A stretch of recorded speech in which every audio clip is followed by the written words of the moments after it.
disability who were affected by these revocations of the appointments.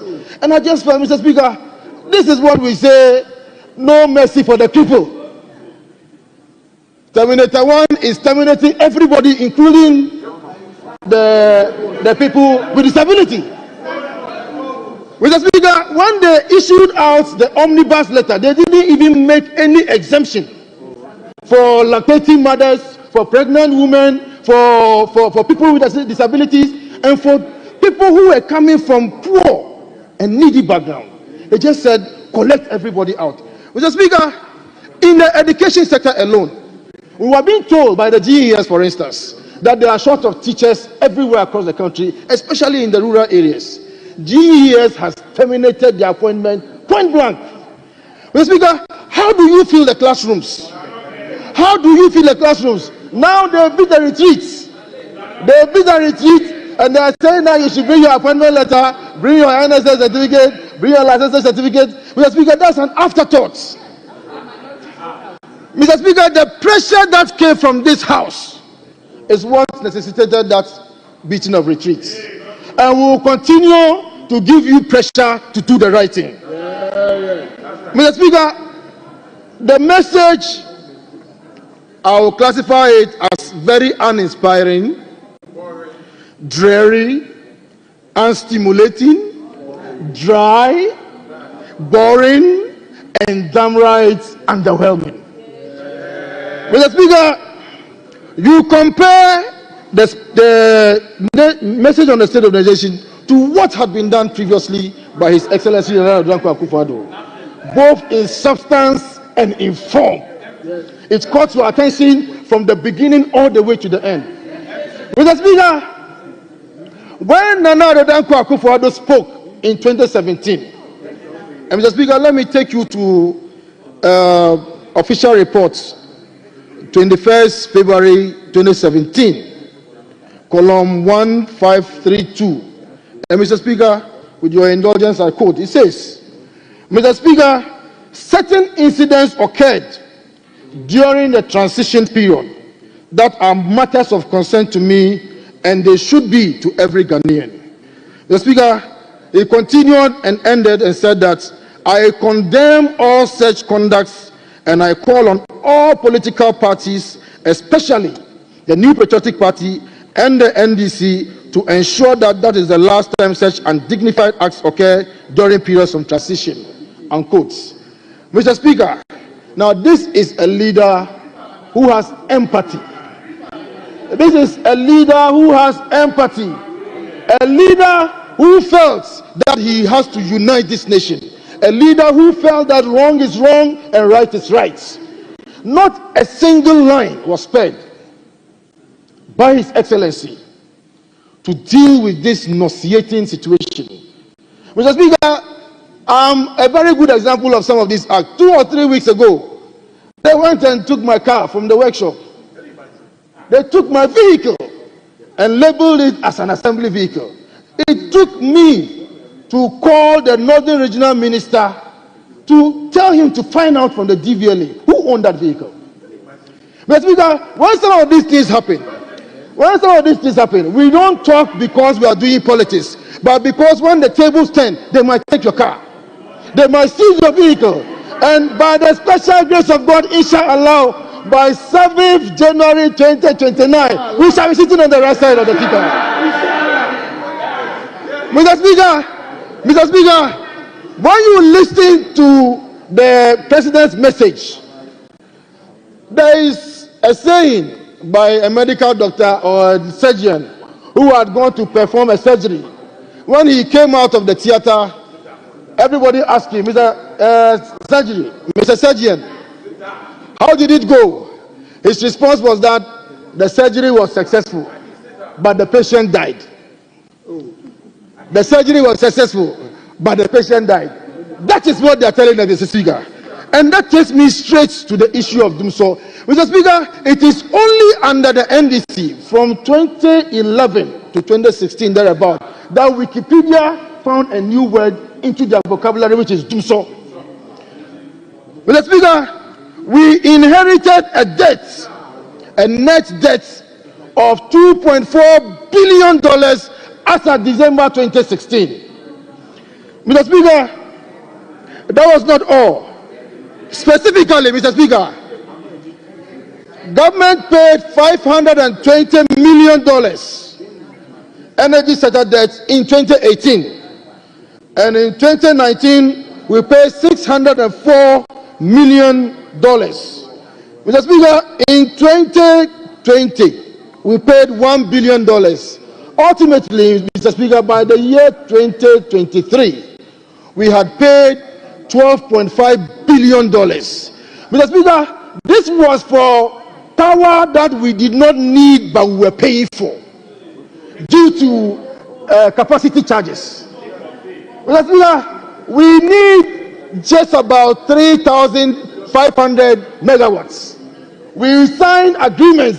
ECG alone signed 43 power purchase agreements, and they were still in the process of signing 23 more when we took over. Mr. Speaker, these were power that we didn't need, but we were paying for. Honorable, thank you. Mr. Speaker, let me learn. Mr. Speaker, let me learn. Mr. Speaker, in 2015, if you recall, in this country, we were queuing at filling stations to buy fuel. Throughout the administration of the Mr. Speaker, go and check the records. I was chief executive of the National Petroleum Authority, so when I talk, you must listen. You must listen. I'm speaking with authority. And I'm speaking with all the integrity available to me. So listen to me.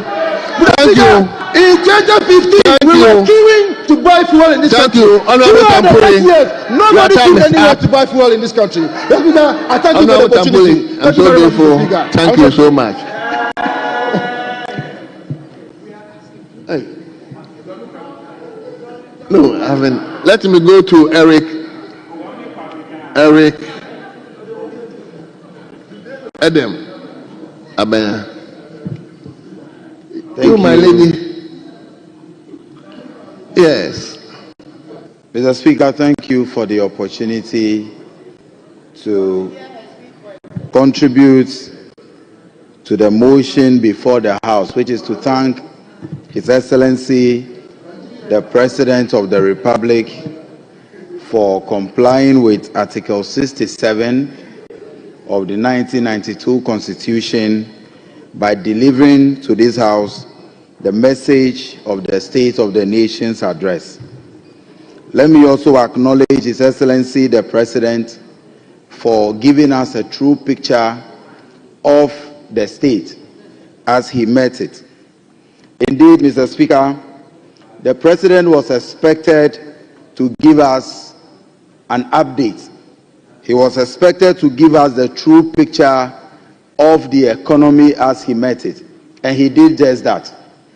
I am surprised that our friends from the minority today are all claiming that Mr. President only lamented and did not give a true State of the Nation address.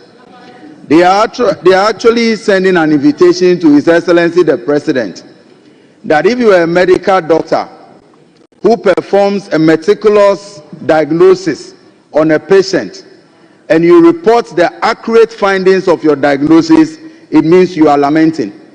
The economy that the President Mahama inherited, the economy that the NPP left behind, is actually the picture that President Mahama painted. And for some of us, we even believe that President Mahama was too modest in telling the people of Ghana the actual state of the economy that he inherited.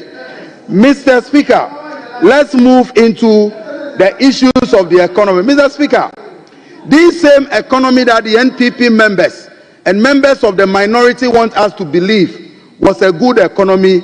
Indeed, the president himself, former President Nana Addo Dankwa Akufo-Addo, indeed admitted that he was leaving behind a difficult economy.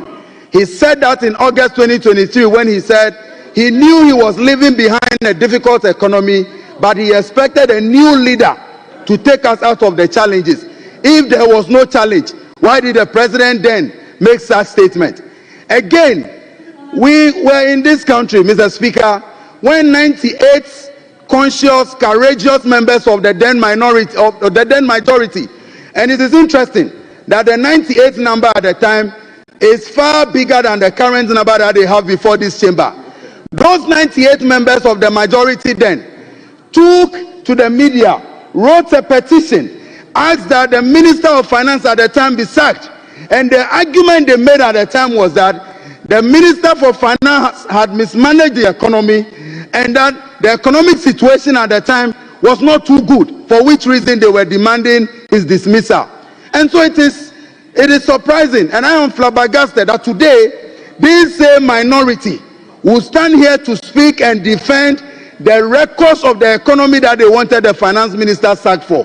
Mr. Speaker, it is important for us to understand that when you are analyzing the economy, it is not rocket science. There are some basic things that basic facts, basic data available to everybody. But one of the key issues when it comes to the strength of the economy is the issue of how the growth rate really translates to the quality of life of the ordinary Ghanaian. Mr. Speaker, before 2024 elections, the World Bank in their report, which spoke about inflation, stated that 850,000 Ghanaians were pushed into the poverty line because of high inflation. That is the kind of economy that you left, a strong economy. Please, the fact is there, the data is there, and it speaks for itself. Mr. Speaker, again, unemployment or the employment rate is a key indicator of economic growth. President Mahama left behind unemployment rate of 8%. But before the 2024 election, President Akufo-Addo left behind 14.7% unemployment rate. How dare you say that you left behind a better economy? Again, according to the Ghana Statistical Service, Mr. Speaker, according to the Ghana Statistical Service, close to 2 million Ghanaian youth were left in the NEET bracket. And when we talk about NEET, we're talking about no education, no employment, no training, and then all that. You left 2 million Ghanaian youth in that bracket, and that is why on December 7th, they voted you out.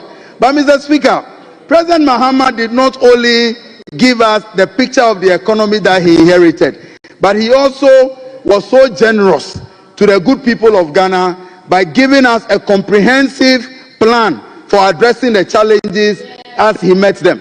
Mr. Speaker, President Mahama outlined a number of policy initiatives, but I want to begin with what I call his bold plans for proper governance. Mr. Speaker, for the institutions were bastardized with partisanship. Even the very respected institutions were bastardized by the NPP, be it security and even critics. And according to a survey, 7 out of 10 Ghanaians even lost confidence in the judiciary. That is the kind of country that they left behind. But President Mahama announced comprehensive plans to address the challenges. He started. And you're talking about institutions, even the Electoral Commission. We were in this country when your government, your former President Akufo-Addo, appointed a card-bearing communicator of the NPP as one of the Electoral Commissioners. And so you mismanaged this country, and we all saw the kind of legacies that you left.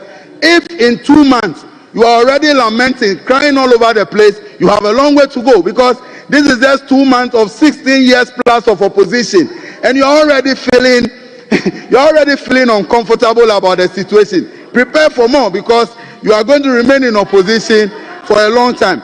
But Mr. Speaker, the plans that President Mahama announced for rescuing this country and bringing us out of the deep hole that the NPP plunged us into, it includes his program to ensure that we have 1 million coders.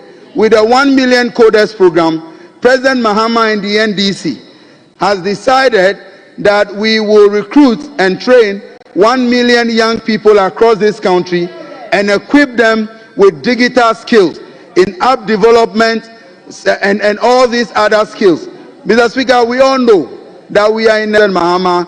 It will help us solve the problem of unemployment and also help us to expand the economy.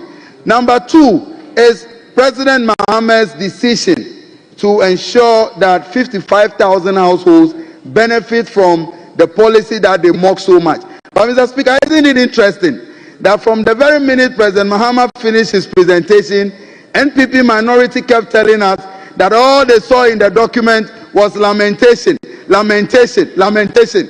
Then all of a sudden, contrary to the song that they have been singing, one of their members rose to his feet and he decided to criticize the quantity or the magnitude of the policies that have been announced. Why? One side says that we only had lamentation, another side says we had policy propositions, but the numbers that have been targeted are not enough. This speaks to the contradiction and the double standard of the minority as we speak on this issue. Mr. Speaker, in conclusion, I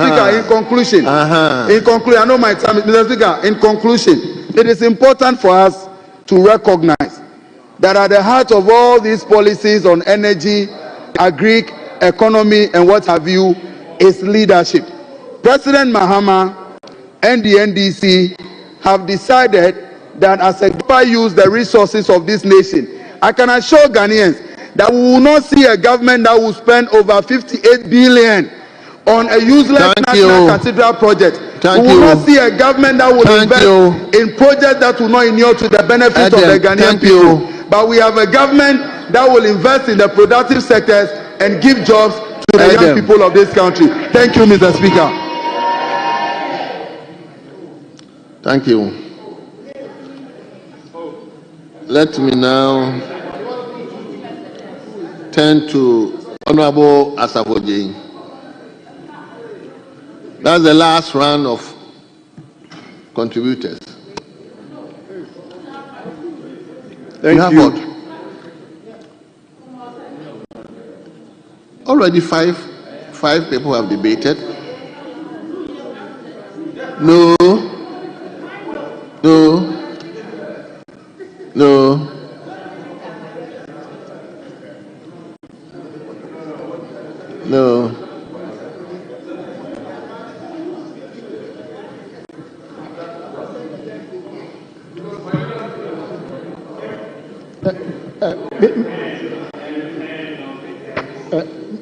Mr. Speaker, Yes. Respectfully, can't wait before they come, so we can continue with the debate. As soon as they enter, then we end that debate, so that the two leaders will wind up. We have more than even a set of 10 people who want to contribute. So let's use this time to allow members to clear their throat. When the leaders come, we'll allow them to wind up. So they should produce as many as possible. We have about additional 15 people here.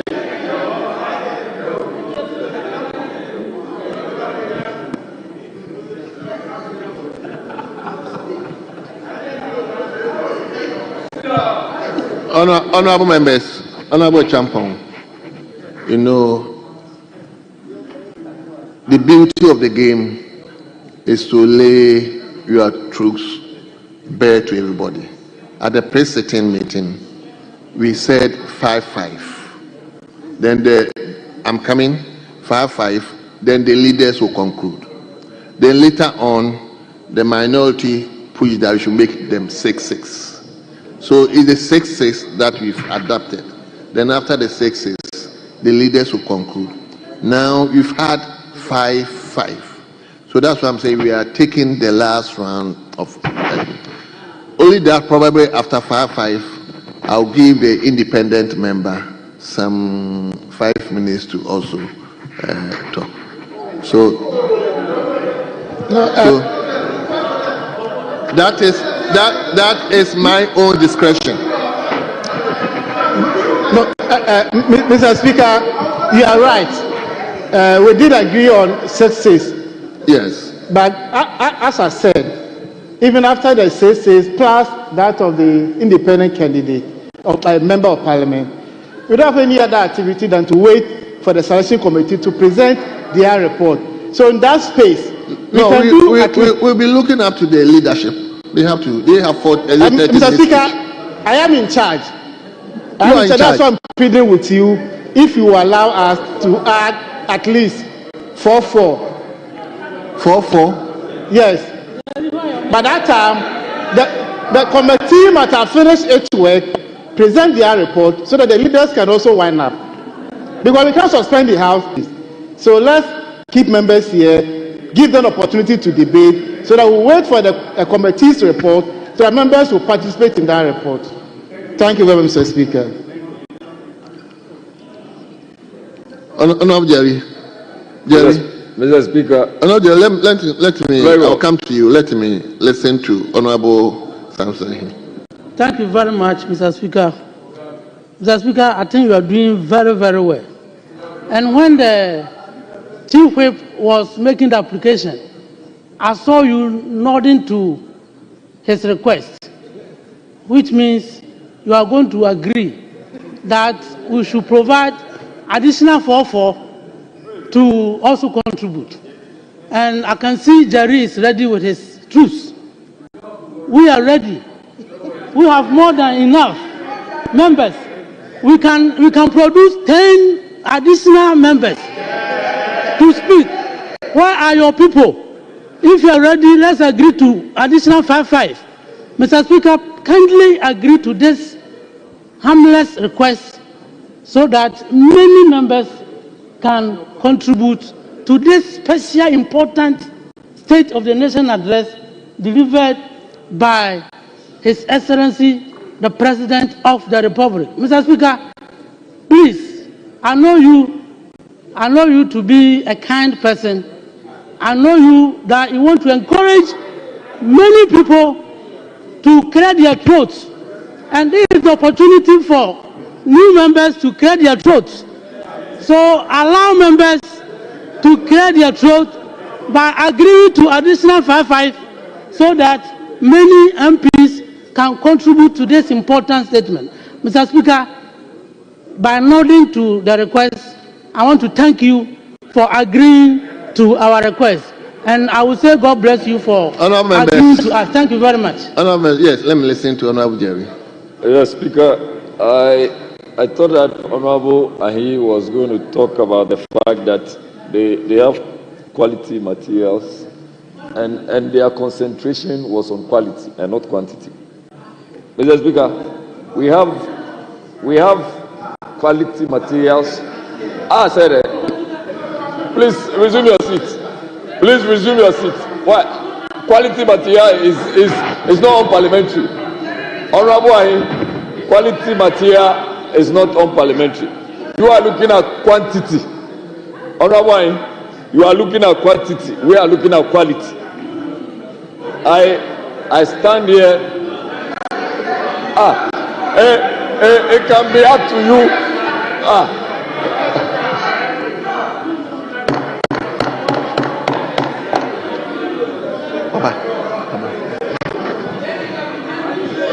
Honorable members, please. This is harmless. Don't. Mr. Speaker, you don't need to spray our heads on this, please. Mr. Speaker, Honorable Eric, please. Resume your seat. Please resume your seat. Mr. Speaker, at conclave this morning, we agreed to do 6. I do not even know why they are talking about numbers, because if for anything at all, I have been talking to my people not to raise issues of quorum. Mr. Speaker, if we are minded to do business, we are ready to do so. Mr. Speaker, the agreement this morning was to do 6, and we are minded to do so. Thank you very much, Mr. Speaker. So let me call Honorable Asafoji.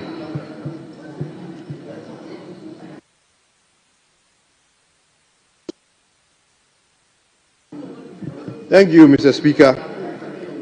I am grateful for this opportunity to also contribute to the State of the Nation address that was given to this House by the President of the Republic.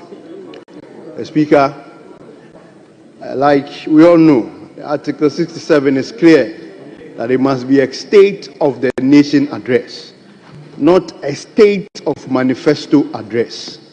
The Speaker, what the President sought to do was to rehash his manifesto commitments, was to give us his manifesto promises, and not to give us the State of the Nation address. As at times that he tried or sought to do so, Mr. Speaker, was full of propaganda. And many of them has been exposed here by some of my speakers. Mr. Speaker, I wanted to look at a few issues with the foreign affairs. But quickly, because my brothers spoke about youth. Mr. Speaker, I want to go there briefly before I come. We are not surprised. The president we have is no new factor. The president we have is not a new indicator in the scheme of governance in Ghana. We know him. So they were mentioning schemes and programs that he had created or is giving indication to create in his manifesto. Mr. Speaker, we've not forgotten that he promised Ghanaians, and not long ago, we had youth in pothole patching that spent millions of our cedis to patch potholes. That never happened. Mr. Speaker, we had youth that were riding bicycles in this country. Mr. Speaker, we had youth that were into filmmaking that we never saw any movie they produced. Mr. Speaker, we had youth that were into tree planting. Until now, we cannot find one single tree that was planted by those youth. Mr. Speaker, we had youth that were told that they were doing beads, and now even in Krobo, you cannot find those youths doing beads in Krobo. So we are not surprised. We are not worried. We are only cautioning the president and cautioning Ghanaians that for the president to come here and rehash another set of promises to the youth, we are only cautioning that even the time that he had the opportunity to come back again to seek the mandate of the people, we saw what the tree planting landed us into. We saw what the Axontaba project landed us into. We saw what the beads making project landed us into. We saw what the Confirm landed us into. So, Mr. Speaker, it is important that we caution them that John Dramani Mahama, president, is the Dada Noir we know, Dada Noir we've seen, and Dada Noir we've lived with. Mr. Speaker, for about 4 consecutive times, the president was in this house, as he then was, promising Ghanaians that he will fix Dumso. He gave dates, significant dates, to the matter that this date I would fix Dumso. Mr. Speaker, the date got there and he never fixed Dumso. He continued promising,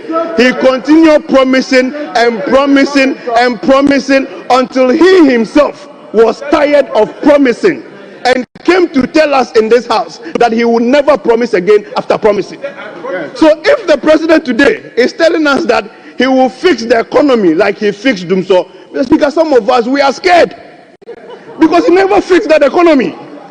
He never fixed that economy. He continued promising us and promising us and promising us. Mr. Speaker, my colleagues mentioned it, that if you are promising jobs, then you come and the first thing you do is to instruct the chief of staff to terminate appointments. Mr. Speaker, in the NDC manifesto, they promised no academic fees. Mr. Speaker, they promised 1 million coders. Mr. Speaker, they promised the Ejumera project. I mean, what will it profit a president who promises 1 million coders, sacking 1 million youth from the workplace? What will it profit a president promising Ejumera, sacking the Ejuma, the same Ejuma that his predecessor has created? Mr. Speaker, what will it promise a president who is assuring Ghanaians, youth and students of no tuition payment? I don't know whether it is going to be just like the Hope City project that was only in the illusions and the minds of NDC, the Hope City project. Mr. Speaker, when it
it comes to John Mahama, Christian.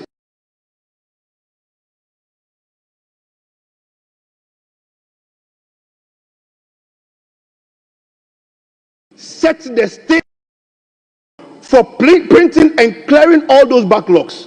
Mr. Speaker, so if you promise us that the passport application is going to be 24 hours, are you telling me that for passport? Mr. Speaker, let the president not heighten the hope of Ghanaians that there is going to be a certain job creation at passport so that they are going to do 24 hours and then the youth will be expectant of jobs. Because when the backlog is cleared, there is nothing to do because passport application now is digital. Mr. Speaker. Thank you. Oh, Mr. Speaker. Mr. Speaker, please. Mr. Speaker. Now, we must be concerned as Ghanaians about the diplomatic posturing of our president. Mr. Speaker, if you notice, on the inauguration day, President Touare of Burkina Faso even got a lot of hailing than the president who was going to be sworn in. Mr. Speaker, it is clear and important that Ghana is a democratic country and we must not be seen as condoning coup d'etats. Thank you. And that is important. We must tell the president. Thank you. Thank you Mr. so Speaker, much. With this opportunity, I thank you. Thank you. I thank you. I'm grateful.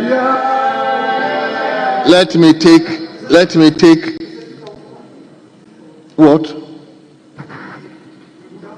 Agreed. I'm left with one then year. We're done. Okay. Then yes, So, I've said I'm taking 1 year. Then I'll give my own to. Mr. Speaker, I beg you. Let's talk before. Let's talk before you make a comment. No, it's now the turn of Honorable Ibrahim Hajia Ziwila.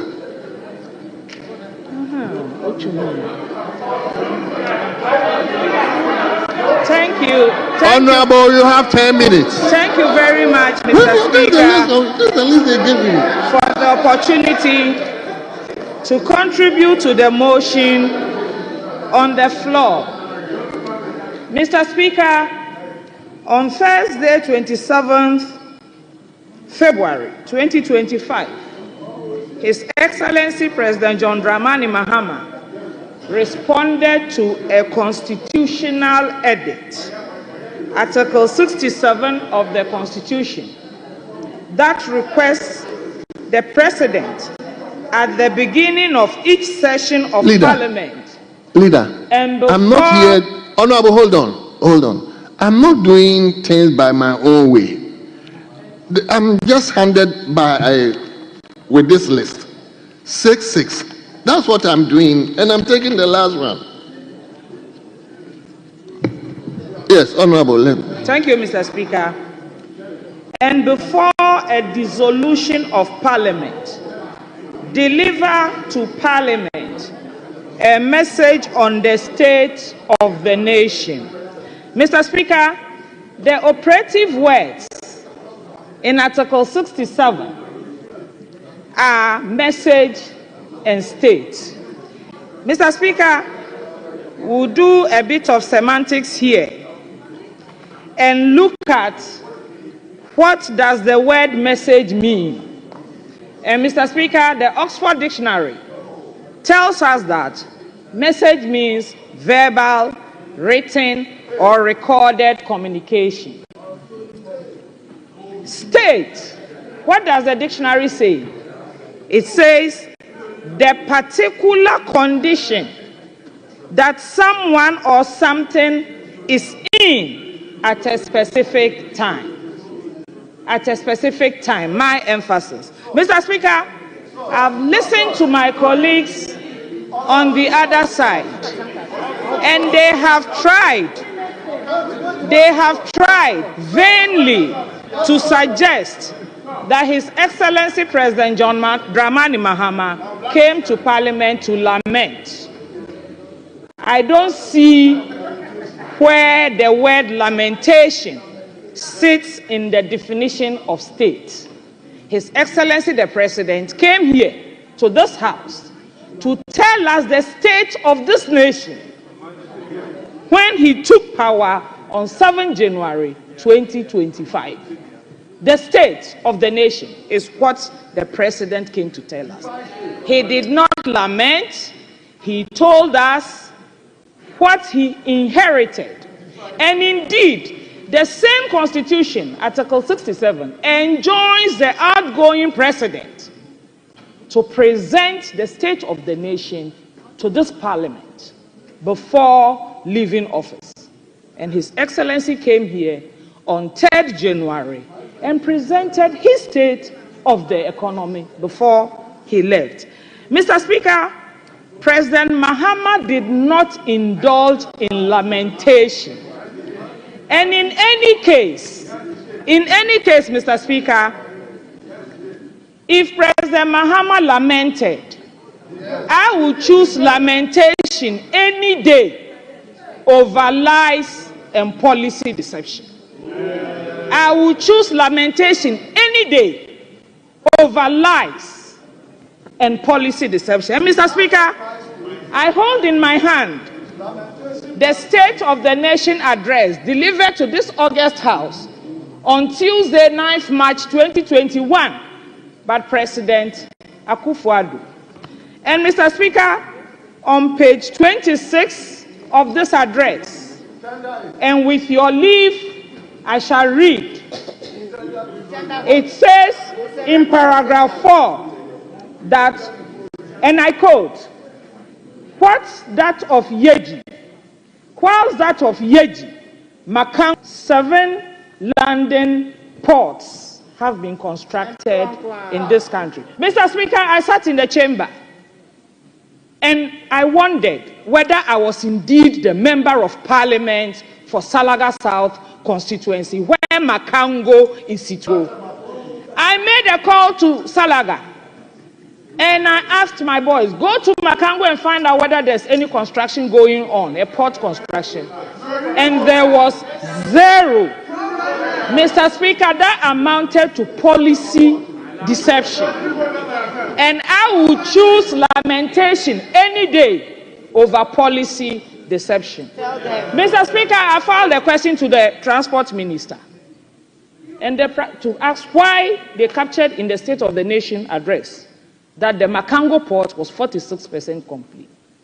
The minister came to the House and gave his response, but the minister did one thing, and I respect the minister for that.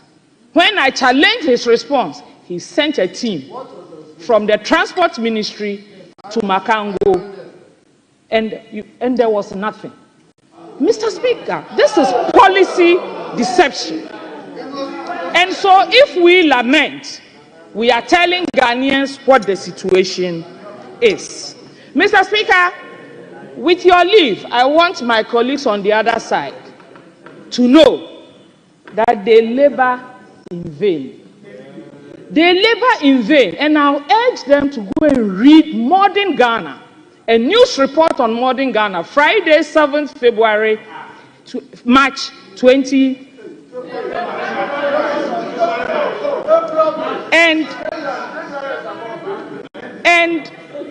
And the report, Mr. Speaker,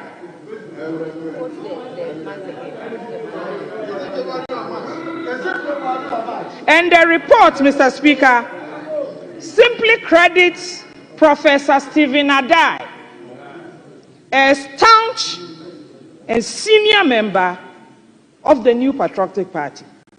And this is what Professor Stephen Adai has to say. And I quote, President Mahama is the first after Nkrumah to do very well in his first 100 days. Professor Stephen Adai says, and I quote, Mr. Speaker, President Mahama is the first after Nkrumah to do very well in his first 100 days in power. I urge my colleagues to go and read this report. Mr. Speaker, when we are members of parliament, and Mr. Speaker, I don't want to believe that there is any member of parliament in this chamber who doesn't know what 24 hours mean. I don't know. I don't think there is anyone here who doesn't know what economy means. So when His Excellency President John Dramani Mahama says he's introducing the 24-hour economy, I urge them to just join the two words, and the meaning is clear. Everybody knows what 24-hour economy means. Mr. Speaker, I said earlier on that I will rather lament than lie. President Akufo-Addo, in this House, on 3rd January, told this August House that the free SHS policy had benefited 5.1 million students. Mr. Speaker, information by EduWatch, by the Ministry of Education, says that it's only 3.4 million who have benefited. President Mahama will not indulge in telling lies. So where we stand, Mr. Speaker, is 3.4 million students who have benefited from the free SHS. Another lie, Mr. Speaker, that we will not indulge in. Agenda 111.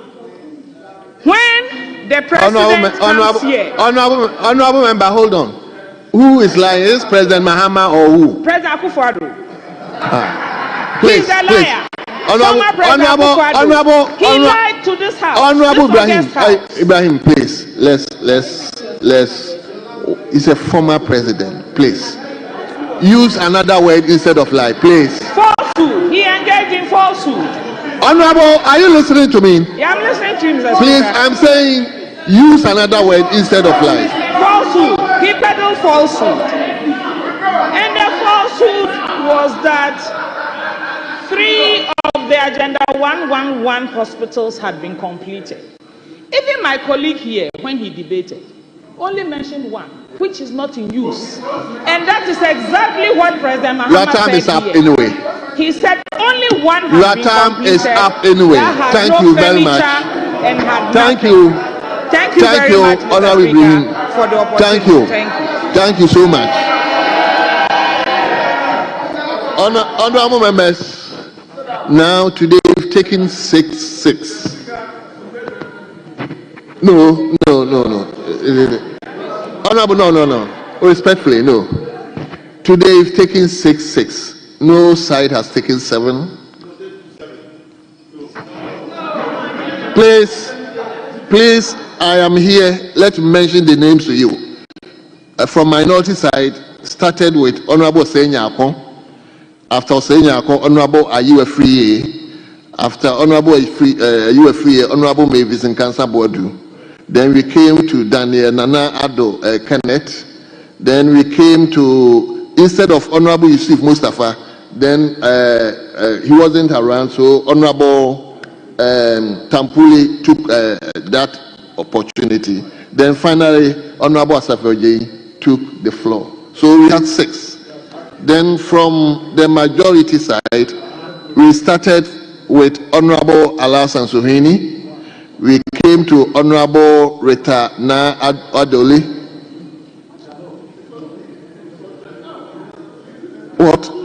Then we came to Honorable Thomas Walanyo Tepu. Then we came to Honorable Eric Edem Abana. Then in between, we had Honorable John Jinapo. Then lastly, we've had Honorable Hajia Ziwili Ibrahim. So we've had 6.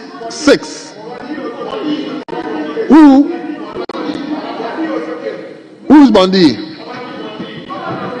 Anyway, at that time, then I hadn't taken over. At that time, I was not presiding. But when I came, these are the lists.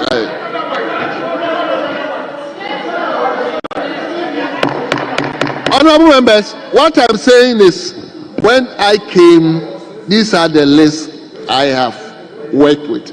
6. So if there was somebody earlier on, then please pardon me. So we are now taking the turn of leadership. We will start with minority leader.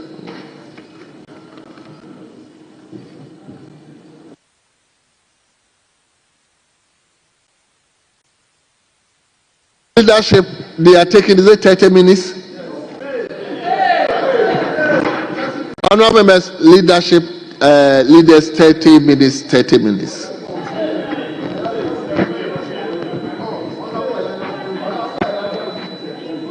Hello, honorable members, I'm even told it's 40 minutes each. That's the agreement the House established. So, Honorable Minority Leader, the floor is yours. You may begin. Mr. Speaker, to the debates on the floor, it's a privilege to have this opportunity to close the debate for my side, the mighty minority. Mr. Speaker, the President was here to perform a constitutional function as provided for under Article 67 of the Constitution. In 8 years. Leader, please indulge me to allow the First Deputy Speaker to take the seat.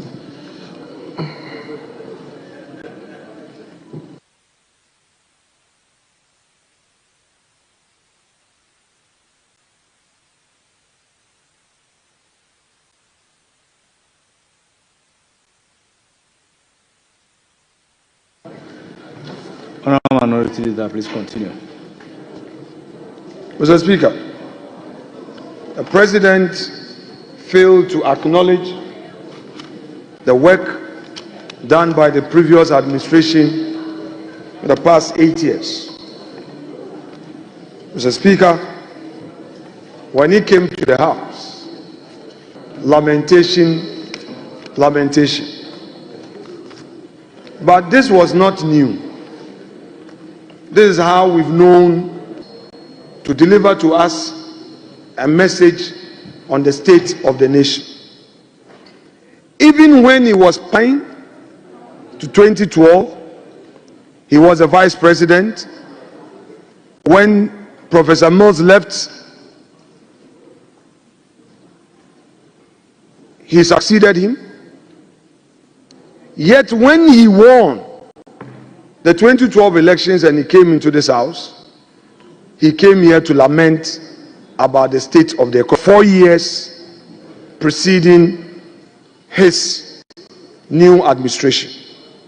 Then in 2016, when he again came here to address this house, he repeated the same lamentation, blaming everybody except himself. Mr. Speaker, in 2016, when we had the financial sector crisis, the President came to address this house, and he came here to apportion blames. He said the Bank of Ghana had failed in its supervisory functions. If you are the chief executive of the land, you are in charge of appointing the governor of the central bank. You are responsible for appointing the members of the board of the central bank. And people are losing their investments. All you come to Parliament to say is, it is a Bank of Ghana that has failed. That is how come President John Dramani Mahama could not solve the banking sector crisis in 2015-2016. Those who lost their investment through DKM and God Islam and all other microfinance companies were left to steam in their own stew. Mr. Speaker, the President was here in 2016 to tell us that if those people had chosen to go to microfinance firms and they've lost investment, the government was not going to take responsibility. The NDC members of this house should go and refer to the State of the Nation address of 2016. They will find it there. That is how bad it was. That the president was in charge of the economy, but blaming others for the failures of the economy. So we were not surprised that he came here and continued with his usual lamentation upon lamentation. And today, the member of parliament for Salaga South, a respected member of this house, continues to say that indeed they are right in lamenting. This is not new. It is your posture. That is your attitude to talk governance, to lament. But what the president failed to do was to acknowledge that the Dumso legacy was resolved when Nana Addo Dankwa Akufo-Addo took office. What the president failed to tell Ghanaians was that the banking sector crisis, which he blamed Bank of Ghana for, was resolved by the Akufo-Addo government. What the president failed to tell Ghanaians, that in spite of all the crisis, MPP managed to introduce the free SHS policy and sustain it for 8 years. In fact, the president could not single out any policy initiative that had been introduced by the MPP and implemented successfully. He was even in a hurry to claim credit for a budget he came to meet. He came, Mr. Speaker, the very taxes that he used, he said Ghanaians were suffering from the payment of e-levy and other taxes. These are the revenues that they are using to celebrate the Independence Day. The revenues from these taxes are the ones that the government is using to fuel its cars. In fact, all expenses that are being made in this administration are as a result of revenues from the very taxes you are complaining about. You don't have a budget yet you failed to acknowledge the intervention by Nana Addo Dankwa Akufo-Addo. Ministers, you are appointing more staffers. Today, you say you have a minister of state responsible for government communications. He has announced, this is a person who says he is doing research. What is he resetting? When Hajia Ayamba Ladi is here and has not been given an appointment, when Honorable Helen Ntosu is here and has not been given any appointment, when Honorable Poku Asoya is in this chamber,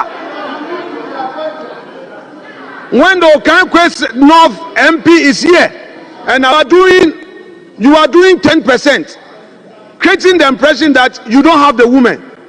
Meanwhile, the women are here in this chamber.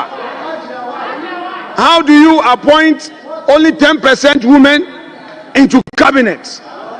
Mr. Speaker, the president has failed this nation. How can the president overlook a Senator Ajiman Rawlings? How can the president ignore such a competent material? Mr. Speaker, we are talking about 30% women in government. Even if you look at the other deputy ministers, you add them to the cabinet, he still doesn't even cross 20%. So you say one thing and do another. Yet this is the same president who today is criticizing a predecessor who faced a major economic hit, yet ensured that the ship of states sailed smoothly. Mr. Speaker, let me remind the president on something.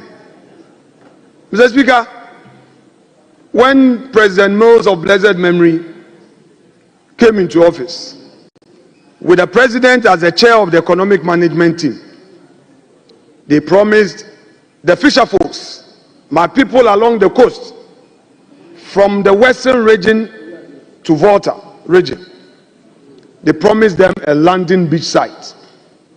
They went for a CDB facility somewhere 2014.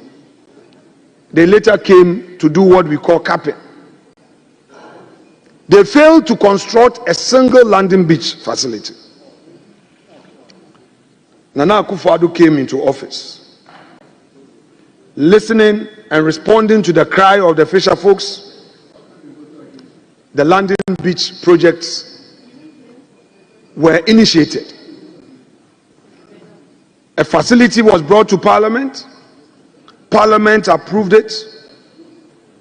And today, the following communities have received a facelift at their various insurance. Mr. Speaker, if you go to Discoff, Mori, Manford, Winneba, Senyabreku, Gomoafete, Osu, Teshin, Axim, Ekumfi Otwam, and Abanze, including our own. If you go to the Gbesi area, you go there, go and see the landing beach. NDC failed to construct a single landing beach project. Mr. Speaker, is Jamestown not seeing a landing beach? Is Elmina not seeing a landing beach? We have constructed, we have ensured that all facilities are there to support the fisher folks. This is the record we leave Ghanaians. The NDC promised landing beach, not a single one of them was constructed. Today they claim a so-called Nkoko Nkiti. A man will be judged by his conduct. Yesterday, Mr. President had an opportunity to help the poor farmers in the north. Those who needed tractors were disappointed. And those who were going into the guinea fowl rearing, they said they were introducing a confirm. What happened to that confirm? And today, you come and tell us that you are introducing Nkoko Nkiti. Nkoko Nkiti. Time would expose you. Time will expose you. Mr. President was here to lament on the state of our agriculture. We want the president to tell us about his own record. Public service is about your record. What record did he leave us on the 7th of January 2017 when he was leaving office after 8 years of the NDC administration? Nothing. Today, the president comes to tell us that the cocoa sector failed. He forgot that the highest production levels was achieved during the MPP administration, over 1 million tons. That was the highest ever to be achieved in the history of the country. Yet he comes here to lament. What we want to tell him that governance is a continuum. He should pick it up from where we left off and fix it if he thinks it's broken. We don't need lamentation. Today, the NDC has forgotten that it came into office with its own manifesto. What is all this about committee here, committee there, committee here? It is not for purposes of consultation.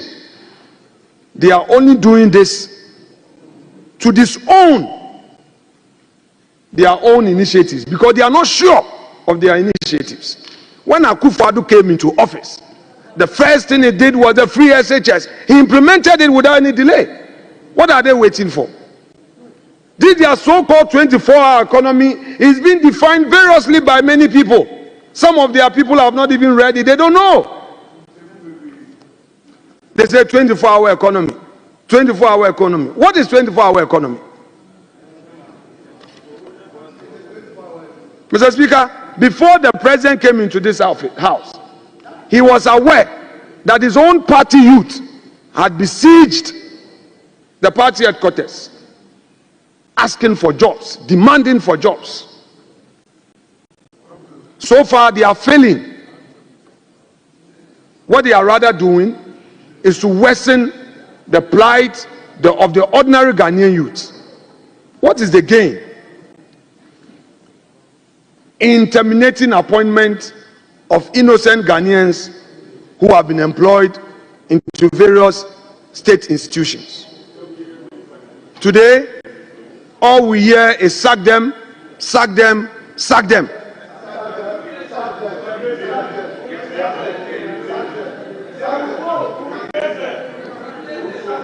Today, the president who in 2017 was saying that we are all Ghanaians has forgotten that that was the posture he took.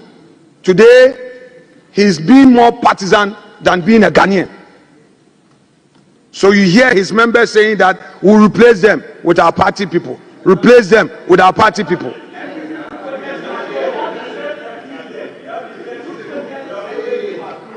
Mr. Speaker, what the president has forgotten is that he took an oath to do right to all manner of persons. And every Ghanaian has his rights provided for under the Constitution. The right to work, which comes under economic rights, are far right. And if the government indeed believes in creating opportunity for all, the least it could have done was to create a space for new recruitment rather than look into the eyes of parents who have paid school fees and by the grace of God their children have gotten jobs, and to tell them that I am sacking your son to come and sit at home. I don't care what happens to you. This is the same president who claims Mahama cares. Cares about what? The health insurance policy that the NDC nearly collapsed it, that the MPP administration that introduced it has come to reactivate it and make it better. You want to introduce some subsidiary policy on it and you say it's Mahama cares, forgetting about what has been done. Did Kufuor say that Kufuor cares when he introduced the health insurance? School feeding program, a major social intervention program that was introduced by Kufuor. And today, if you come and you say you want to sustain it, you create the impression as if it is your policy. Can the NDC name a single social intervention program it has introduced and implemented successfully?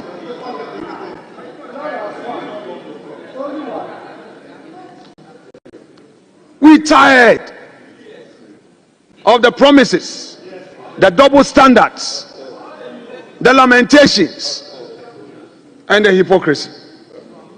The president should walk the talk and do the do, and stop all the lamentations. clearly for the 8 years of the MPP. The records have it that even when it came to support to students to study abroad, the MPP was not discriminatory. Today, it's on record that the Deputy Attorney General nominee, who had just been approved, had his scholarship to go and study PhD in the UK. The government was a government for all Ghanaians. The man was loud on the street criticizing the MPP, but the MPP did not deny him the opportunity for higher education. His fees were paid by the state, accommodation paid,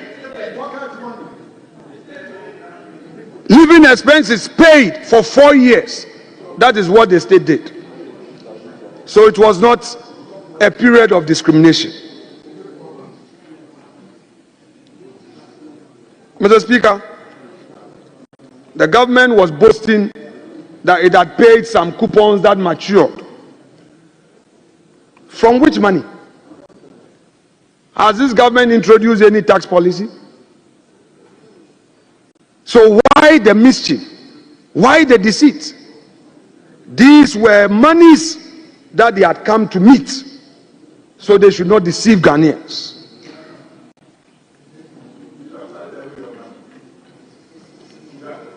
Mr. Speaker, the youth employment policy. It was during Kufuor's era that the youth employment policy was given life, and an enactment came before this house to establish the agency.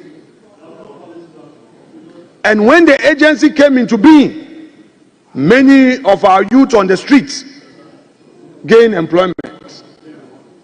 The NDC came into office for 8 years. There was nothing for the youth to look up to.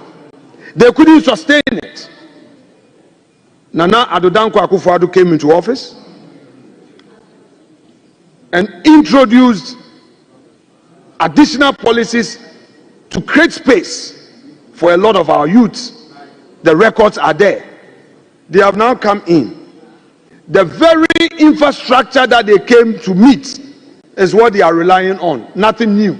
Yet they condemn the Akufo-Addo administration.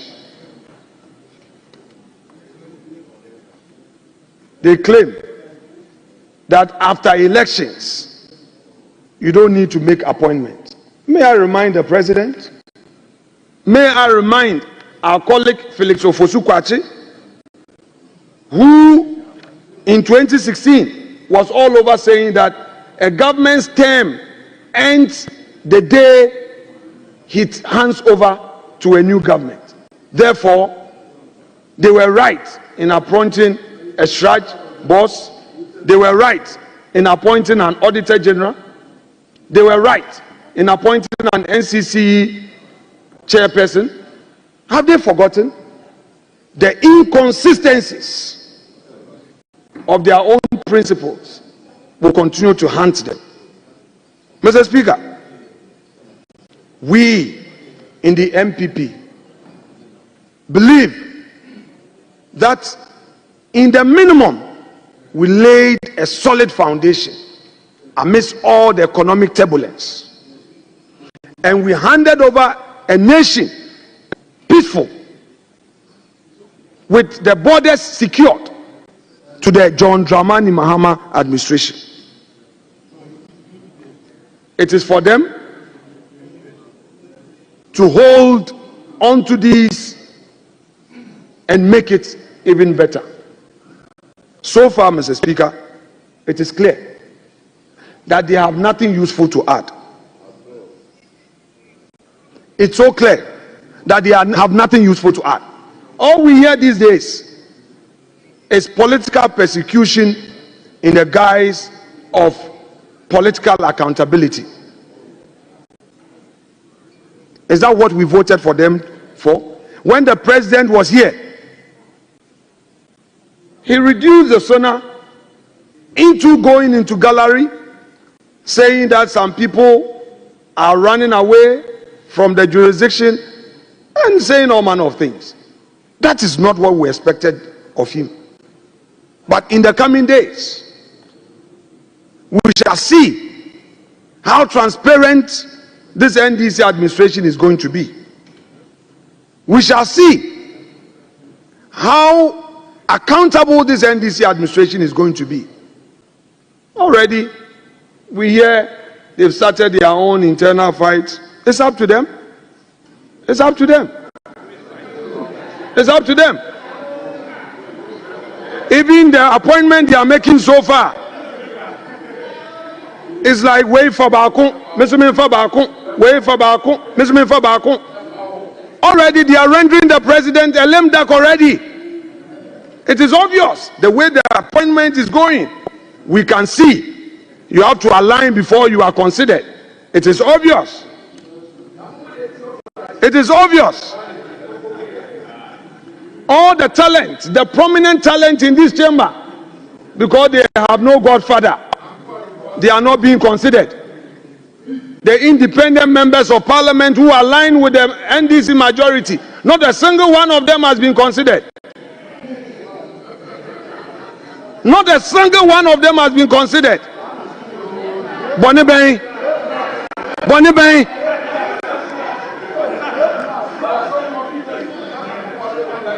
This is a true family and friends government. You must be a friend to somebody before your name will go. Why? Why? Why? Are you not all NDCs? Mr. Speaker, the president says that he has so many MPs, he doesn't know what to do with them.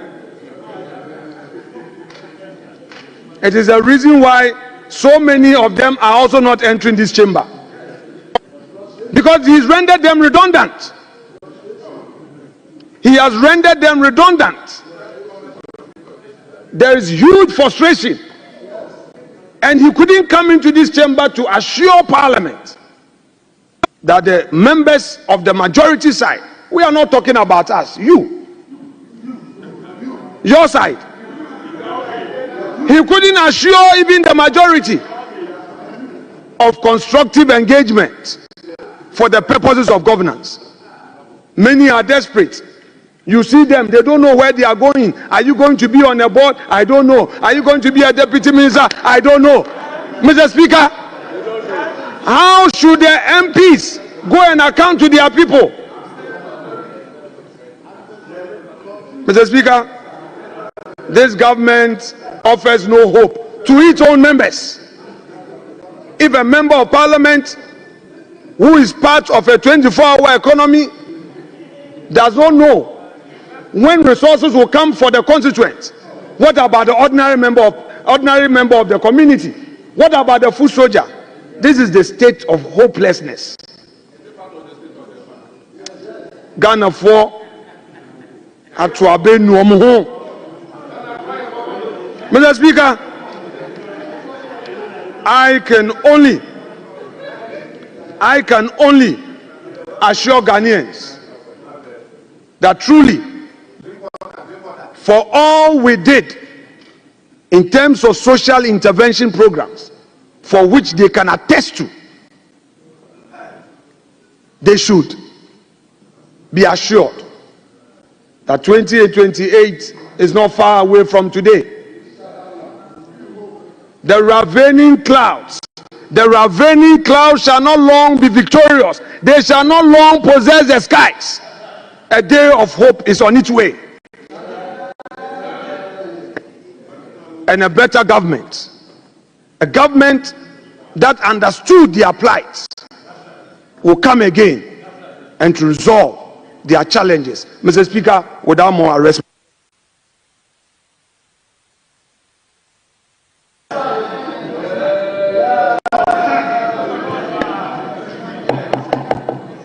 It's now the turn of Honorable Majority Leader.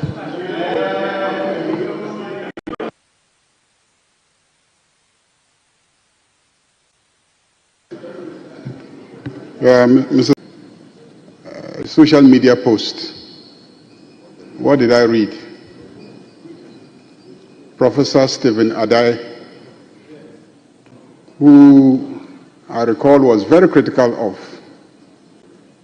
John Dramani Mahama. Today he says that less than 100 days in office, he is the best president since Nkrumah's time.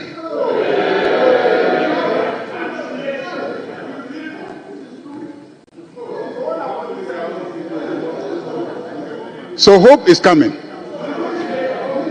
Ghana is being reset again. The people can see that a good leader is on board and that he will manage and steer the ship of the affairs of state very well. Mr. Speaker, I sat through and listened to my colleagues opposite, and I heard just two things. That the address of the president just constitutes a book of lamentations. And the second thing that I heard them say is that we should compare the figures of 2016 and 2024. In essence, those are the two things that I heard. The day the president delivered the message, I said something, I'm sure many people missed it. I said, and I want to repeat, that when you leave your kraal in the care of the hyena and you travel and you come back, don't be surprised if all the carcasses are missing.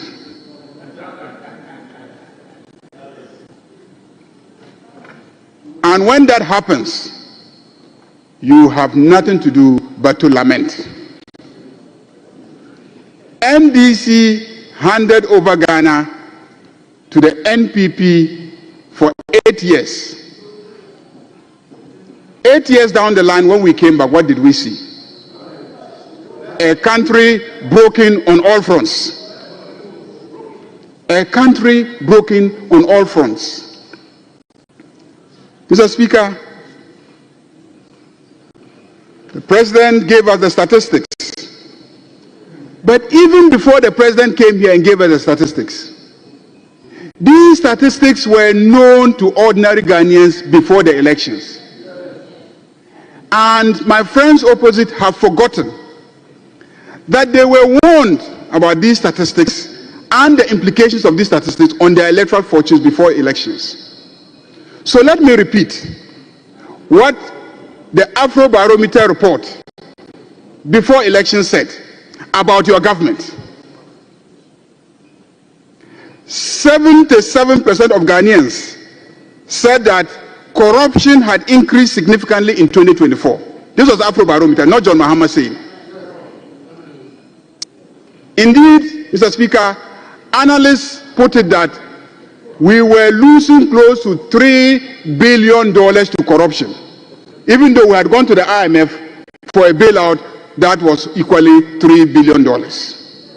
So all we needed, Mr. Speaker, even before elections, 71.7% of Ghanaians believed that the president and his officials were corrupt in 2024. This is not John Mahama speaking. It is in the Afrobarometer's report. In 2024, 87% of Ghanaians thought the country was headed in the wrong direction in 2024. Was it John Mahama speaking? This was ordinary Ghanaians speaking. And they said at that time that they were also against the e-levy. In 2017, Afrobarometer revealed that only 20% of Ghanaians considered emigrating from Ghana. However, in 2024, 44% of Ghanaians considered leaving Ghana. We were all in this country and we witnessed long queues.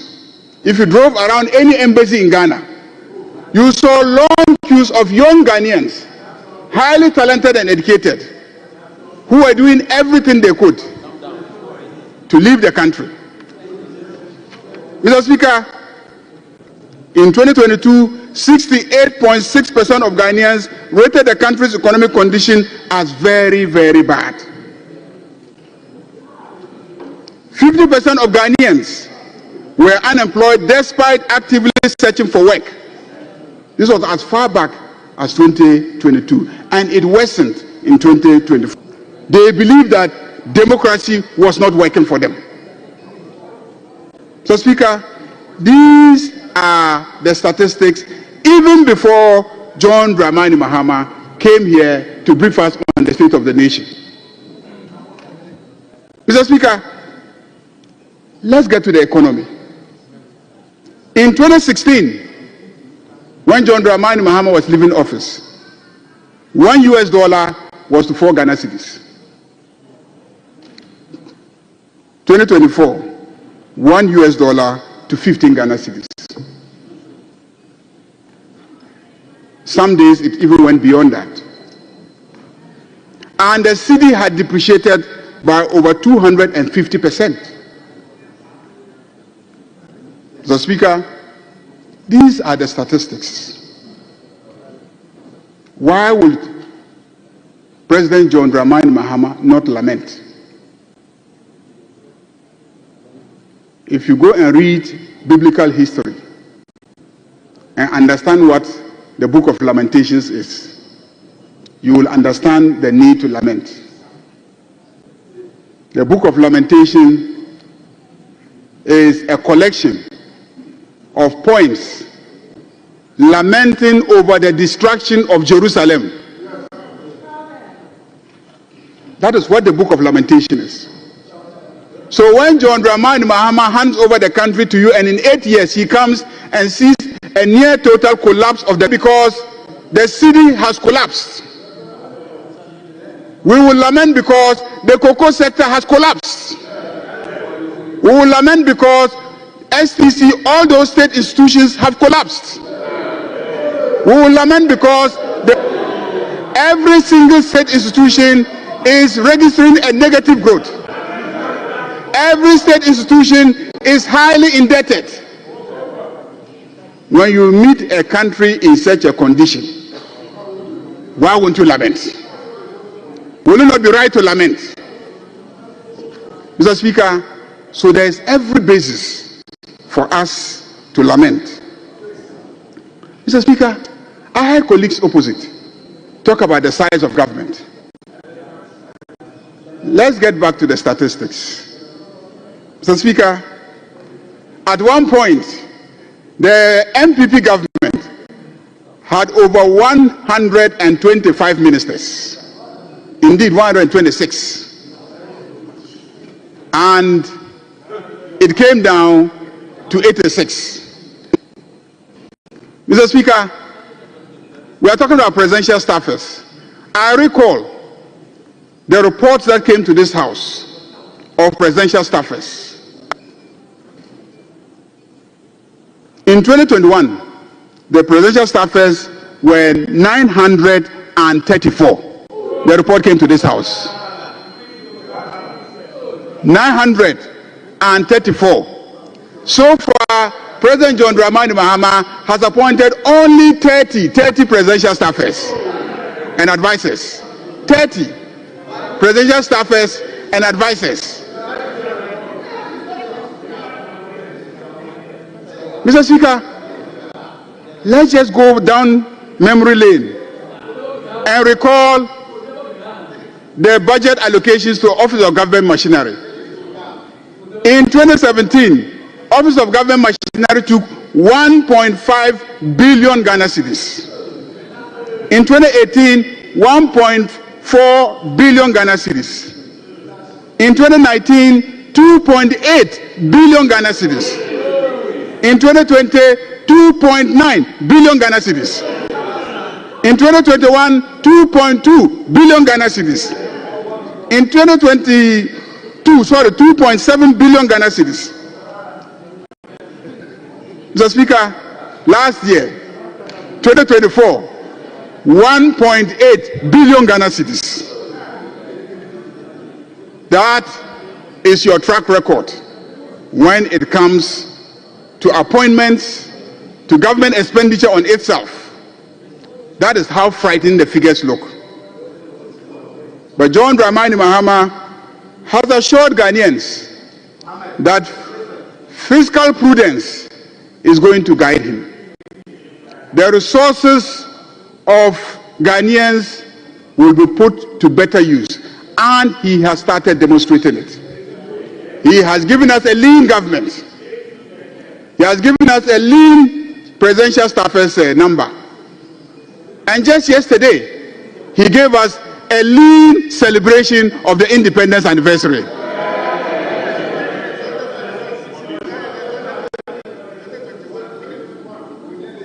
Mr. Speaker, let me say that the debate about the size of government is not simple political rhetoric. It is essential for us to debate it further, beyond the political class, because cutting the number of the political class will save cost. But it goes beyond that. We need to overhaul the entire civil service, the entire public service, the entire institutions of governance. There are many institutions that are just duplicating the functions of others, and the taxpayer is called upon to pay for that. We recruit many people that do nothing, and indeed we clock the public services and institutions with so many workers that when they struggle to find work to do, we just create additional layers of bureaucracy that make it impossible for the private sector to function. So the debate in terms of the size of government must be broader than just the question of how many ministers of state do we have and how many presidential staffers do we have. It must go beyond that to the issue of decentralization. In the age of communication technology revolutions and improvements in transportation infrastructure, we must rethink how we decentralize. We must rethink what services the government should render and what services are better left for the private sector to render. In education, in health, even in services that are considered as normal governmental services, in many jurisdictions, the private sector is taking up these services, rendering them at cheaper costs and being more efficient in delivering those services. These are the things that John Dramani Mahama is asking us to rethink. He said that the Agenda 111, we could have used the 400 million United States dollars instead of waiting for government to find 1.7 billion United States dollars to complete and furnish them. We are going to consider inviting the private sector to take some of them and complete them. We are going to consider franchise faith-based organizations have displayed competence in the area of delivering health services. How about they taking many of these hospitals? Even in education, I was a deputy minister for education, and I saw how even in rural areas, in poor communities, you find poor parents sacrificing to send their children to the private primary school in the community and leave the free government primary school in the community because they wanted their children to be given a very good start. So parents are already voting with their feet, opting for private services rather than state services. And so this country must engage in a dispassionate debate about how we can balance what services should be rendered by government and what services should be rendered by the private sector. And John Dramani Mahama has promised to lead the way. Mr. Speaker, the President has lamented over the state of infrastructure. We have a $37 billion infrastructure deficit per annum. If this country is going to catch up with its competitors and do well and create jobs, we need to fill that gap. And that is why I say President John Dramani Mahama brings hope, because he has promised a big push in infrastructure by committing to invest $10 billion in infrastructure. Mr. Speaker, that kind of investment will transform our infrastructure and make our nation competitive. We are facing major challenges in the energy sector. Every single morning in this chamber, there is a lineup of MPs asking the Minister for Roads for roads. A lineup of MPs asking the Minister for Works and Housing about infrastructure in their constituencies. Requesting for water systems in their constituencies. All these are infrastructure gaps that must be filled. And this president has promised to give the sector a big push. Mr. Speaker, the speech was not just about lamentations. The speech outlined a bold, ambitious program to transform this country. In the agricultural sector, where we import over $2 billion of food annually, in a country that is well endowed with arable land of all different vegetations, in a country that has a significant endowment of water and water bodies, in a country where when you even mistakenly drop a grain and come back in a month's time, the grain itself will germinate without any effort. In this country, we manage on an annual basis to import food over $2 billion United States dollars. And yet, I ask, where did all the money for planting for food and jobs go? Where did all the money for free fertilizer go? And today, we are still importing over $2 billion and willing to till the lands and save the $2 billion and distribute it among themselves. Farmers ready and willing, and yet in this country we import $2 billion worth of food. So President Mahama did not just lament. The transformation agenda would cut down on imports, save us, and then increase the rate of the dollar. So it was not just lamentations. Mr. Speaker, you may call it Akoko Nkitikiti, you may call it whatever. But Ghana, with all its potentials, still employs hundreds of millions of dollars worth of poultry into our country, where families are going to be encouraged to get involved in the production of poultry. How is that lamentation? An opportunity to get involved in agriculture. We will make agriculture fashionable. We will support them. And we will give them this country and go to America only to end up on farms. That is why we are going to make agriculture attractive, exciting, and excuse me, do this. There's going to be a massive investment in irrigation, and the president also promised farmer service centers in every agricultural district.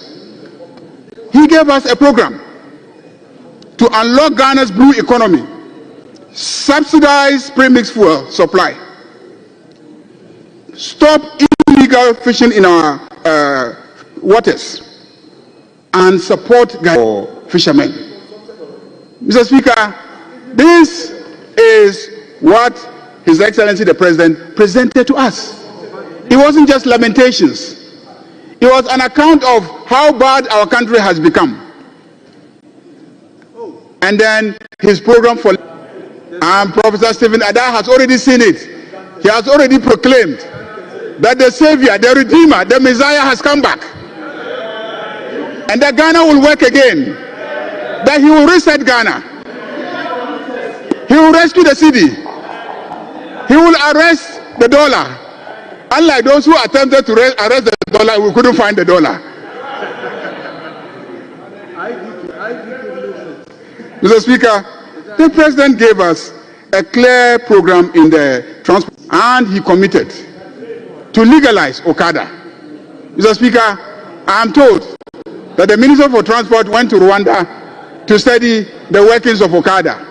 When he arrives, over 300 Okada riders were waiting to receive him at the Kotoka International Airport. Because the Redeemer has come, John Dramani Mahama. Mr. Speaker, more importantly,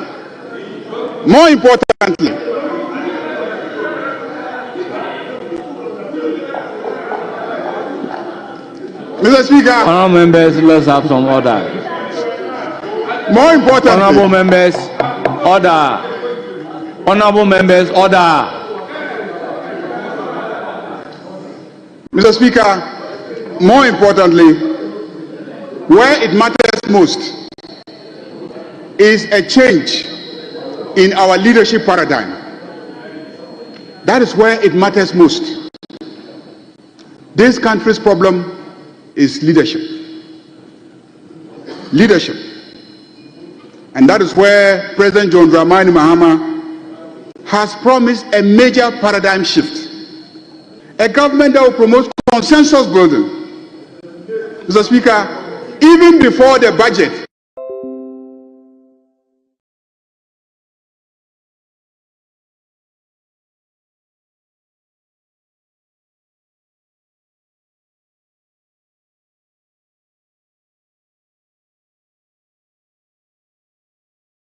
objected economy.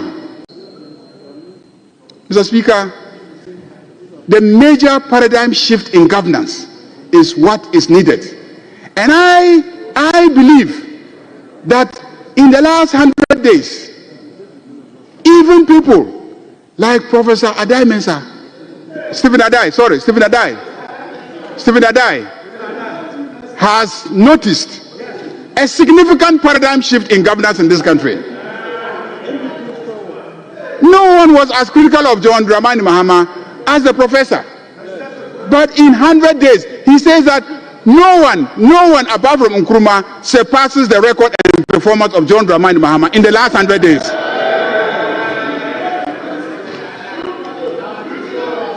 That is why I am confident that the promise the president made here in this house of a paradigm shift in governance in this country will be implemented. He will hold all his appointees accountable to high standards of good governance, of accountability, of respect for the public purse.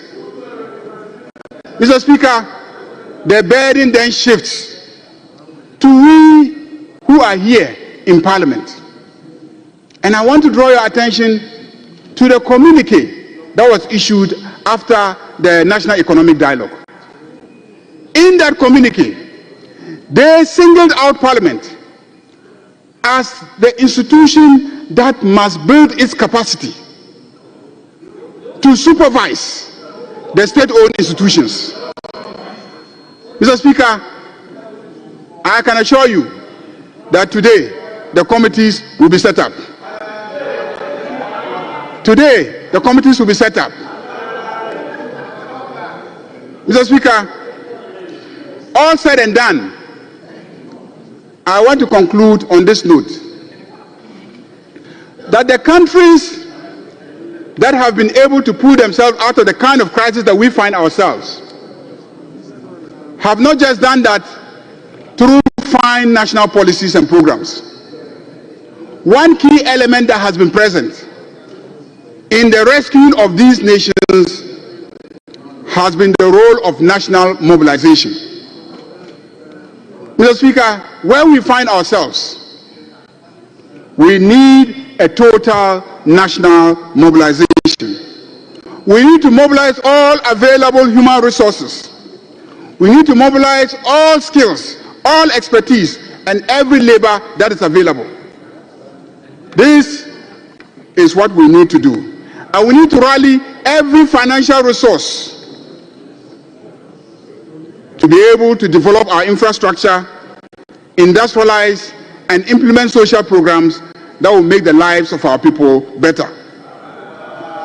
Mr. Speaker, we need to build consensus and we need to invite the private sector and build public-private partnerships to be able to achieve that. And there are examples that we can look up to. South Korea mobilized themselves, and today they are an economic giant.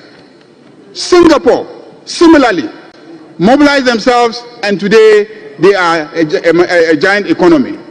Even China, the great leap forward of China was founded on national mobilization.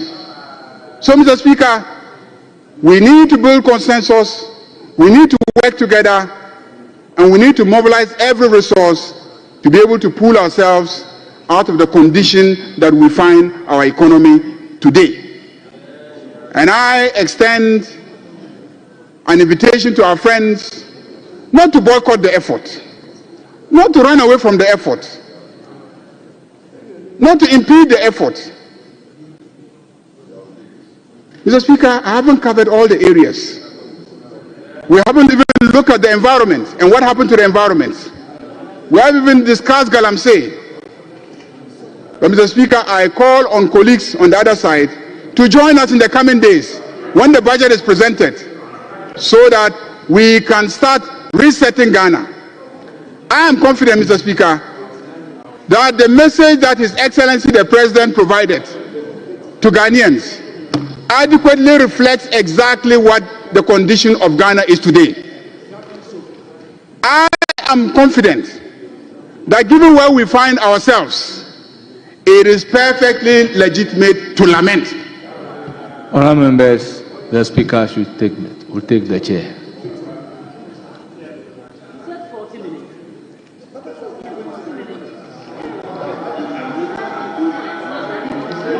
Honourable members, the Speaker, the Majority Leader, by the time given me, is left with 6 minutes to be 40 minutes.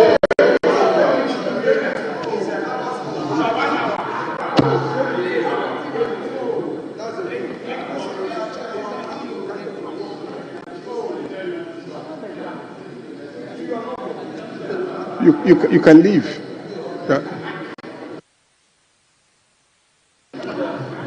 Yes. Yes, Majority Leader, you may Mr. continue. Speaker, in closing, I want to commend His Excellency the President for coming to this House to give us an accurate reportage on the state of our country. I read it. Mr. Speaker, it is obvious from the statistics that indeed our country is broken in many fronts. Our country is suffering. Our institutions are collapsing. Our finances are suffering. But there is hope. There is hope because John Dramani Mahama has returned to the Flagstaff House. And he will fix it. He promised us that he will fix it. He will reset the country. He will make it function again. We will prosper and we will share the prosperity equitably. Thank you very much, Mr. Speaker.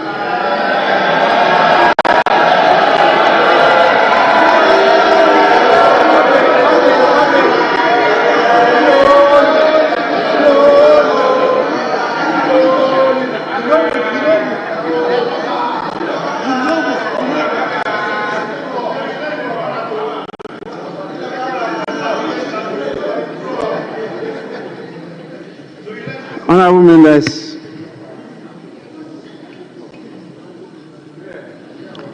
at the conclusion of the debate,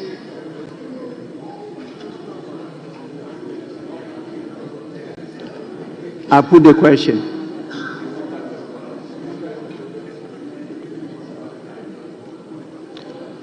As many as are in favor of the motion, say aye. Aye. Those against the motion, say no. Honorable members, the ayes have it. The motion is accordingly adopted. I shall, in accordance with Standing Order 72-4, formally convey the decision of the House to His Excellency the President. And the decision of the House is to thank him for coming before us to deliver the state of the nation. We will proceed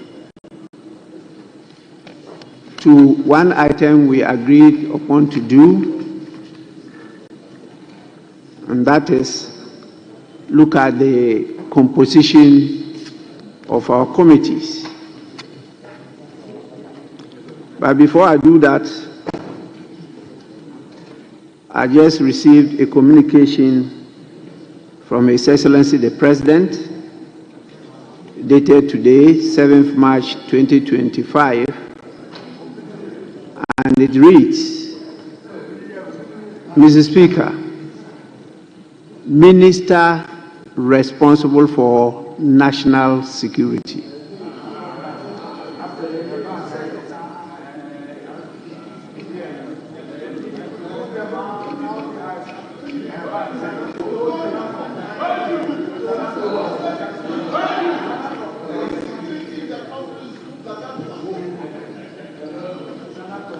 Pursuant to Section 24 of the Securities and Intelligence Act 2020, Act 1030, I convey to the House that I have assigned ministerial responsibility for national security to the Minister of the Interior, Honorable Mohammed Mubarak Muntaka.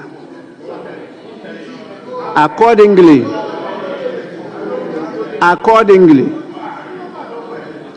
the Minister will oversee matters relating to national security in addition to his existing responsibilities, ensuring seamless coordination between the Interior Ministry and national security agencies. Please accept the assurances of my highest consideration. John Dramani Mahama.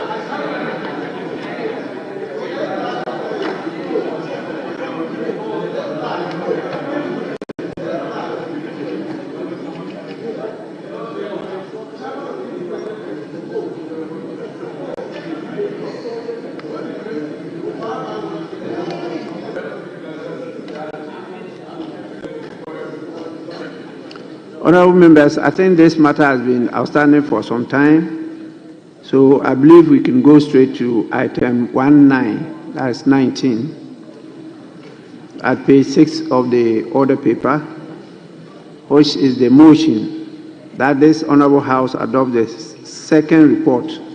Is it the second report of the Committee of Selection? It's the first report. Yes, it is the first report. It cannot be.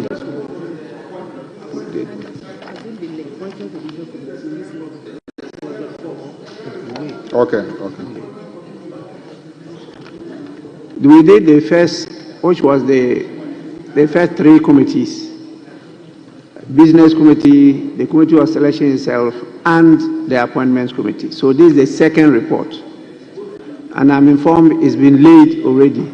That's why I said we should go straight to item 19, where the motion is to be moved. Sorry? It's not been laid. It's not been laid.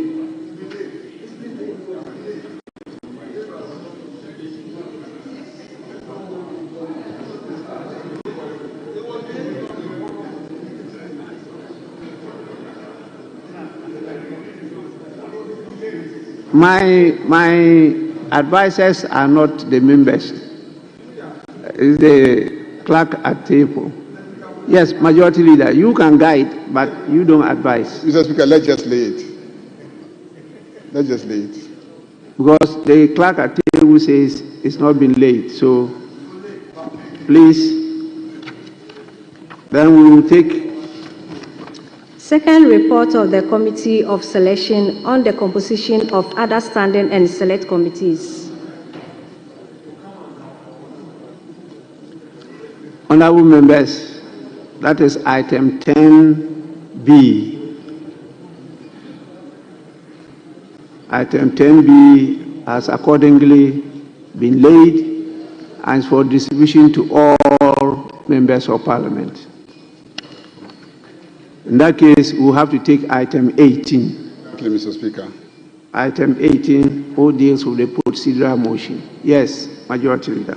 Mr. Speaker, I move that we take item 18, which is just a procedural motion that enables us to bridge time. I so move. Any seconder?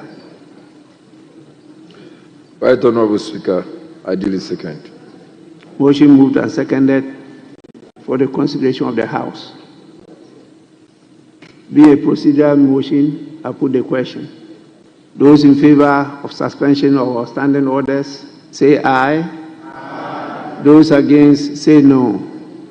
The ayes have it. The motion is carried.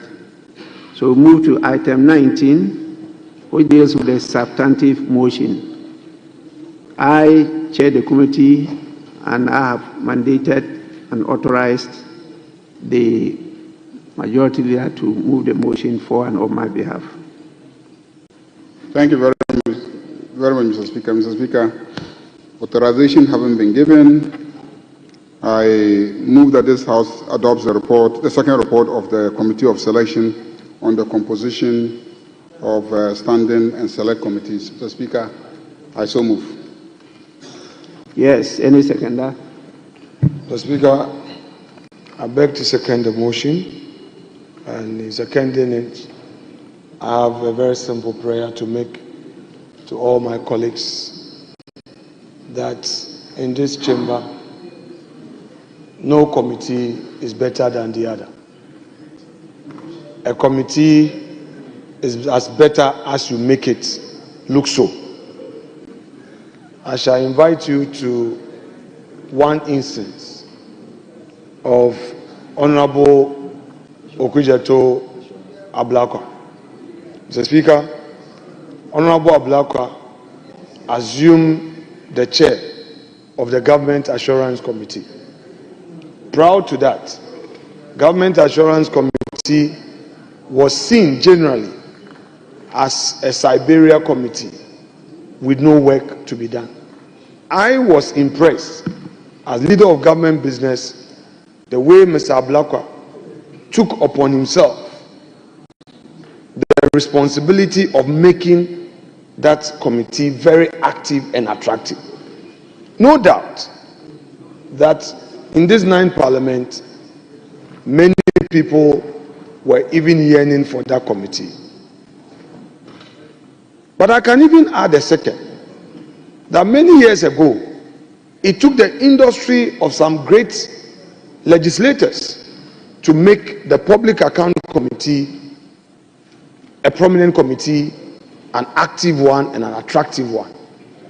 And now members would want to go to Public Accounts Committee.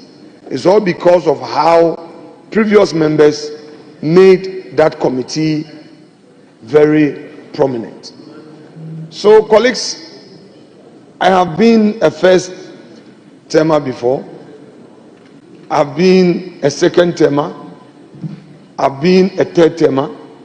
Perhaps in the third term I was in leadership. But I know, and I won't pretend about it, the anxiety with which members of parliament receive reports like this. Everybody is as anxious. Where was I placed? Then sometimes leadership would have to receive some bashing. Why did you put me here and you didn't put me there?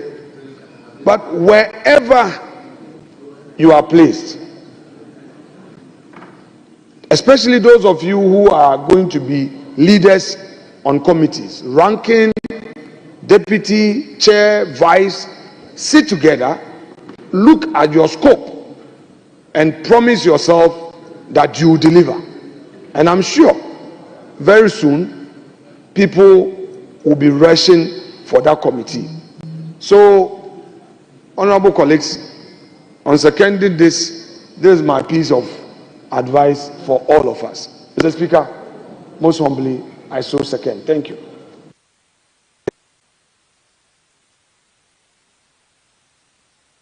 Honorable members, any more contribution? It's a committee that is chaired by the Speaker. I chair the committee, and together with leadership, we go through to ensure that all shades of opinion are considered and factored into the composition of the committees. It's not an easy task. And that is why it took some time to get it together.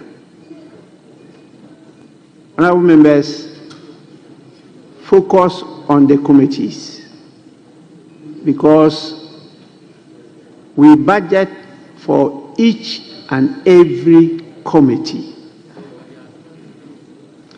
And the budget is usually initially proposed by the technical and leadership of the committee. Because this is the first session and the leadership of the committee is now being appointed, to use the term in our standing orders, you might not have been part of the proposal of the budgets of your committees. But at the level of the board, where you are represented by your leaders, we take the work plan of each committee into consideration in deciding how much to allocate to the committee for the year. So next year, if you are really focused and showing some prospects, you may have your committee getting more allocation. But if what we allocate you this year, you are not even able to utilize that, you are likely to have a reduction, because it shows the type of leadership and membership you have at the committee. The composition of the committees, as you know, is governed by the Constitution, and the nature and character of the functions and duties are similar. And so when I hear people talk about one committee being dry, another being wet, another being juicy, and another being bony, I just don't understand it. Because I served in most of those committees, and I didn't find any committee juicy or bony or rocky or dry or wet. No. You make the committee what it is. And so we have made the balances, because we have only 40, 41, or is it 40 and a half women members of parliament. And then we have our colleagues in the minority, yes, only 88. And you have the 183, and you also have the independent 4. You have to balance all this in composing the committees. And so there was serious challenge, but at the end of the day, we managed to do what we are presenting to you. So I just want to support the plea that the minority leader has made, that please accept it. In fact, I thought it was a referral to rather Honorable Emmanuel Bejira, who was the chair of the Assurances Committee, that transformed that committee, not that of Ablakwa. It was Emmanuel Bejira who transformed it, and it became, by your term or terminology, attractive. So you can do that at any committee. It's just that some committees oversee some ministries. But I can tell you, it depends on who is the minister there. And you must learn how to work with your ministers at your committee level. But at our level, we'll do all we can to make sure that you have the necessary tools and resources to work. Well, we are talking about good governance now, and we are talking about resetting the country. And that reset is not at only one place. It's not at the executive. It must also happen in Parliament. So we're going to do a lot of changes to reset Parliament and to make sure that we hold the executive to do what they promised to do. We want value for money. And you are the people to oversee that. So please, this is a giant step forward as we anticipate the presentation of the budget on Tuesday, and we'll immediately after that refer to the various aspects to the committees, and you have to start working next week seriously. We don't have much time because by 27th, 28th, the budget should have been passed by the House so that we can go for the Easter recess. So please, members, get your loins ready and be prepared to put all you have now. That's why we did the orientation and the rest. I know you are well prepared for it, and I trust we'll do a good job. So with this, I thank all of you for accepting. And now,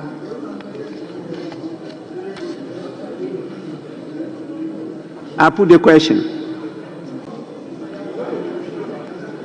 Those in favor of the motion, say aye. Aye. Those against, say no. Honorable members, the ayes have it. The motion is carried.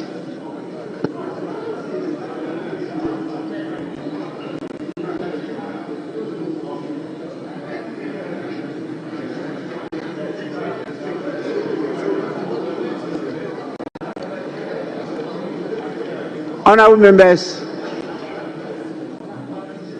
yes, please. Mr. Speaker, thank you very much for the opportunity. I know the motion has been moved and then it's passed. But I know how sensitive it is for us to be requesting for the report before this exercise. Now that it's been moved and then adopted, can we have copies? Because if we had asked for copies, I know it will be difficult for leadership to provide. But now that it's gone, can we have the reports? Mr. Speaker, thank you very much. Honorable member, I'm sorry, I'm not aware that copies have not been distributed. Because I signed the report, and the clerk left me to make copies available to members. So I'm not aware members have not been given copies. But you should have raised it. If you had raised it, I wouldn't have put the question.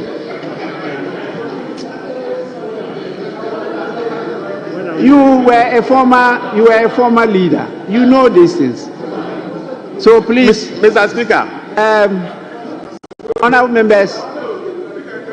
members, just a minute. Where is the clerk to the committee?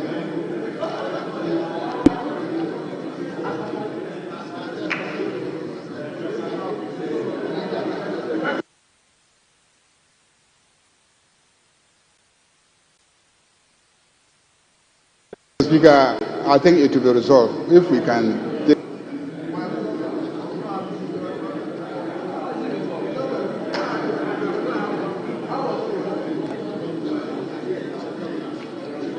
Minority Whip. Mr. Speaker, I assure my colleagues they will get their copies. They don't have any reason to be worried. Whatever we have here. Oh.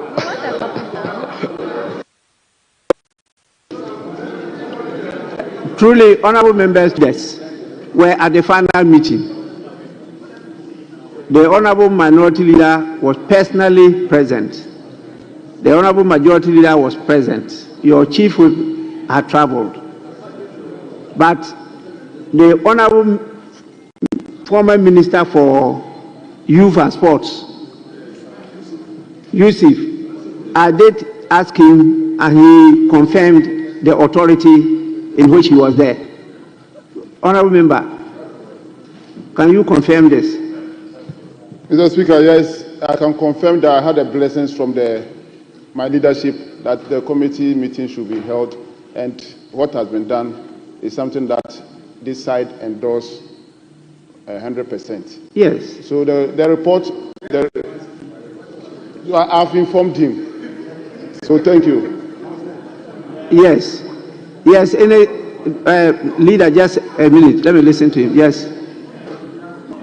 Mr. Speaker, ordinarily, I wouldn't have commented on this matter, but there is this kind of apprehension that they've not seen the report. We are not saying that there will be some kind of fishy deals anywhere, because if they have not seen it and tomorrow it's a different thing altogether, what happens? As for Mr. Speaker, he has done the right thing. We are demanding it from the leadership. You should let them bring us copy now. We are demanding it. We want copies before we leave here. We want copies. Even if it is one copy on this side, we will appreciate, we will accept it. Mr. Speaker. Yes, Majority Leader. Mr. Please. Speaker, the honorable member is not suggesting that you are a fisherman. Because this is the Speaker's committee. And when we finished, all of us at the committee meeting, copies were taken away from us, including myself as leader and my colleague as a minority leader. And the only copy that was left was given to the Speaker to go and sign. To go and sign. So what I mean is that it is not possible for anybody. I'm saying that it's not possible for anybody to change it. So Speaker will have it published as part of our reports for the votes and proceedings of today's activities. That's how it is done. So none of us can change it. The Speaker is here. Every copy was taken away except his copy. Honorable members, please. You see, we should not usually try to trivialize or joke with serious matters. But this matter is a very critical aspect of leadership. Trust. Very, very important. If you are a leader and your followers don't trust you, you will never achieve much. Very important. Because of that, we've taken time. In fact, we've been meeting. But anytime after the meeting, I get some dissenting views and some concerns being expressed. So we kept on working with the leadership. And today, we had the final meeting and both leaders were present. And we did extensive work there. So after that, the decision was for all the drafts to be taken away from all the members except what was agreed, which was left with me and my clerk. And so I asked the clerk to go and compile it and bring, which he did. In fact, members did not even know there's a committee known as Winnowing Committee. We added that there as part of the standing orders. And so it was properly done. But my attention, if you had drawn my attention from the time the motion was moved, that copies had not yet been distributed. I would have waited for copies to be distributed for you to go through. If you have had concerns to express, it will have been received and work on it, because the leaders need your trust to be able to lead you well and effectively well. So please, the copies I've just sent for copies to be brought, they will be given to you. As you go through them, if you have concerns, pass them on to the committee. As we go along, we can look at those concerns and please improve upon it. There's nothing wrong with it. It's always work in motion. We can do it. But that trust is very, very important.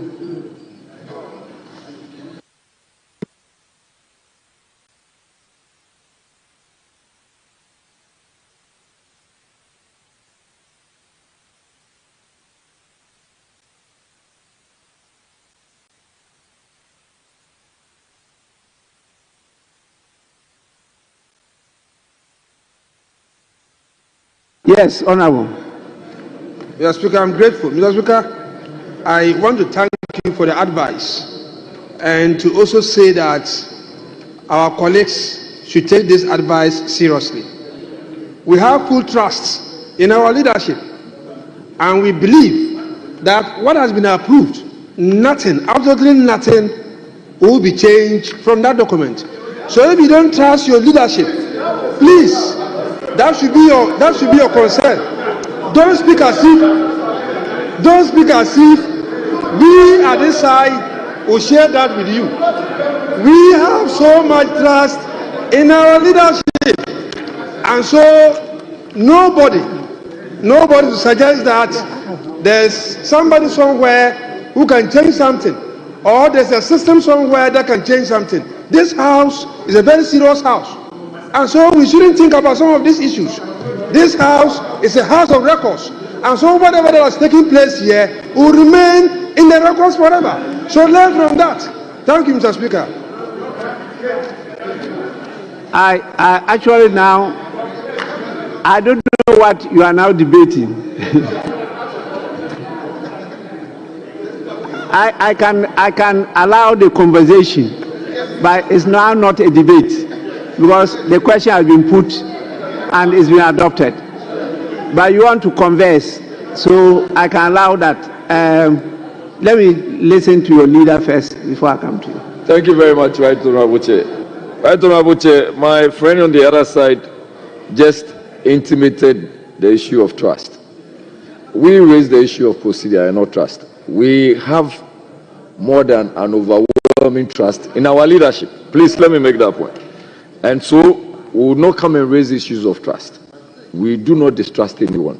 What we seem to want to put across was the issue of procedure. And the moment the Right Honorable Chair indicated his acceptance of the matter, we are good to go.